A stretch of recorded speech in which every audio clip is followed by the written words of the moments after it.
Hubo una vez un luchador tan fuerte, tan dominante, que ni todo el poder del sumo japonés pudo detenerlo. Pero lo intentaron, y lo pagaron caro. Esta no es una historia de campeones que siguen las reglas.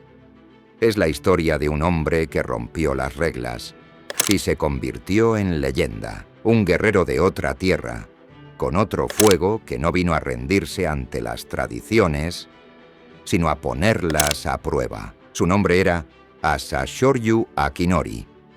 Y cuando entraba al dojo, todo Japón contenía el aliento. No por respeto, por miedo. Fue el primer yokozuna mongol de la historia. Y el más temido de su tiempo, porque no solo ganaba, aplastaba, dominaba, desafiaba, y lo hacía con furia, con orgullo, con fuego en la sangre. Martial Power. Descubre el arte, domina la batalla.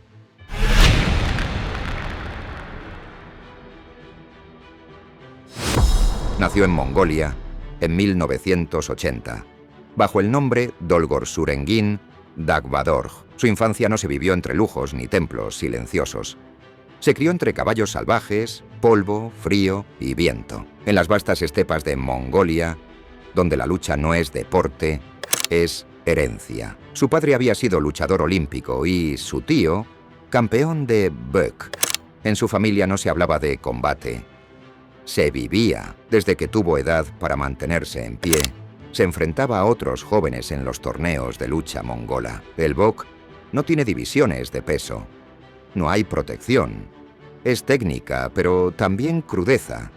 Es arte, pero también guerra. Ahí forjó su cuerpo, pero más importante aún, forjó su carácter. Aprendió a caer con honor, a resistir con rabia, a luchar como si el alma estuviera en juego. Y fue justamente en uno de esos torneos donde un cazatalentos japonés, con buen ojo y mejor instinto, vio en él algo que nadie más tenía. Un coloso en construcción, un diamante sin pulir que podía romper el molde. A los 16 años dejó su tierra, su idioma, su hogar. Viajó a Japón, un país tan diferente al suyo que parecía otro planeta. No entendía la lengua, no conocía las costumbres, no tenía aliados y de pronto estaba en una academia de sumo, viviendo con otros luchadores, despertando antes del alba, entrenando hasta la extenuación, comiendo cantidades absurdas de comida, durmiendo en futones, sin contacto con el exterior. El sumo no es simplemente competir, es vivir bajo reglas de otro siglo, jerarquías absolutas, ritos diarios, silencio, contención, obediencia. Y para un joven mongol, pasional, directo, lleno de energía, aquello era una prisión sagrada. Pero no se rindió, no discutió, no huyó, entrenó, día y noche, caída tras caída, comida tras comida, castigo tras castigo, y subió rápido. Tan rápido que muchos lo vieron con recelo antes incluso de que ganara nada.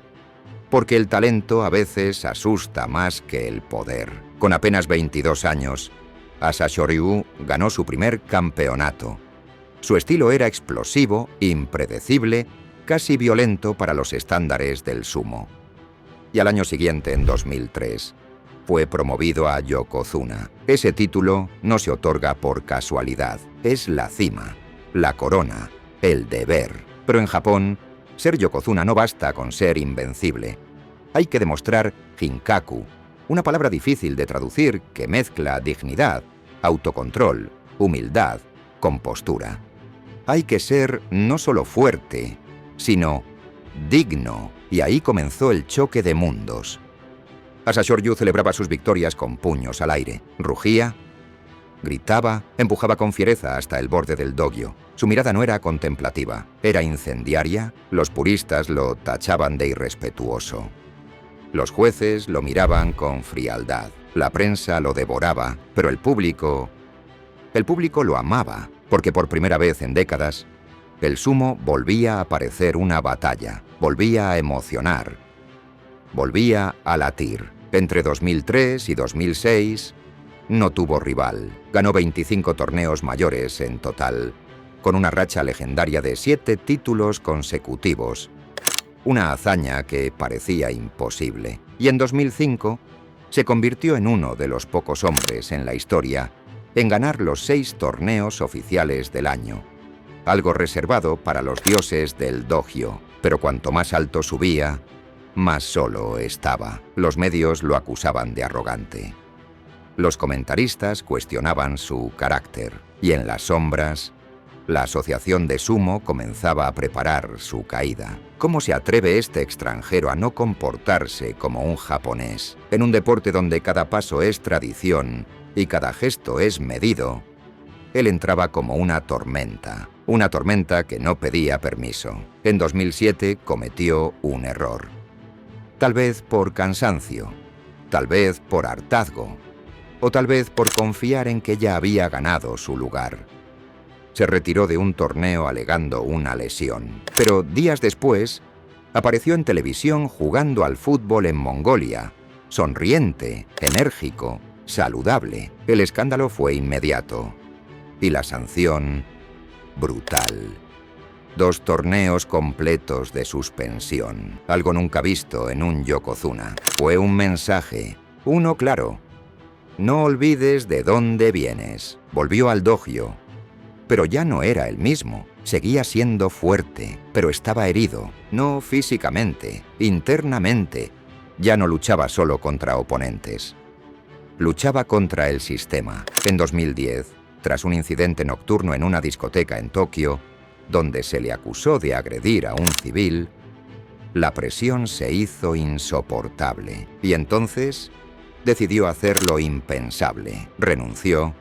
A los 29 años, en plenitud física, se retiró no por lesiones, sino por desgaste, por agotamiento emocional, por incomprensión cultural. Y el debate estalló.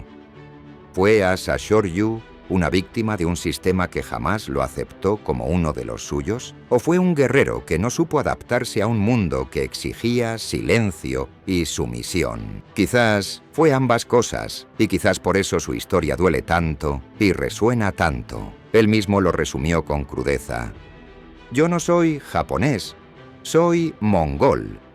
Y luché como mongol. Eso fue mi error. Y también mi fuerza. Y esa frase lo define. No vino a copiar, vino a demostrar que había otro camino, no más verdadero, no más falso, simplemente otro. Y su legado se mide no solo en trofeos, sino en puertas abiertas, porque gracias a él, Hakuho, también mongol, se atrevió a soñar. Y no solo soñó, rompió todos los récords del sumo, pero con otra estrategia, con otra actitud, con diplomacia, aprendiendo de la guerra de Asa Shoryu. Teruno Fuji, otro coloso mongol, hoy yokozuna, también sigue ese sendero. Pero ninguno de ellos habría pisado el dojo sin el rugido de aquel que vino antes. Y Asa Shoryu, lejos del dojo, no desapareció. Volvió a Mongolia y se convirtió en empresario, dirigente deportivo, organizador de eventos benéficos, figura política, rostro mediático. Fundó academias para jóvenes luchadores, dio conferencias, fue embajador deportivo y en los programas de televisión se mostró distinto, sonriente, divertido, bromista, nada que ver con el coloso furioso que hizo temblar el sumo. Hoy en Mongolia, su nombre es símbolo de identidad nacional. Pero en Japón, su legado es más incómodo y a la vez imborrable, porque el sumo cambió después de él, porque nunca más se pudo ignorar a un extranjero, porque la emoción volvió al dojo, porque el público empezó a mirar con otros ojos. Asa Shoryu no solo trajo poder, trajo intensidad, trajo espectáculo, trajo humanidad. Y aunque el templo del sumo haya cerrado sus puertas ante él, su sombra sigue ahí, en cada grito, en cada victoria, en cada rebelión silenciosa. A pesar de todo, Asa Shoryu nunca dejó de amar el sumo. Y en entrevistas recientes ha confesado que su sueño sería entrenar a jóvenes mongoles que algún día lleguen a ser yokozuna, pero que no solo ganen torneos, sino que sean aceptados que puedan ser ellos mismos sin tener que pedir perdón por su origen. Tal vez, algún día, el sumo lo reconozca no solo como un campeón, sino como lo que realmente fue: un revolucionario, un pionero, una llama. Asashoryu Akinori, el yokozuna que desafió a todo Japón y obligó al mundo del sumo a cambiar para siempre.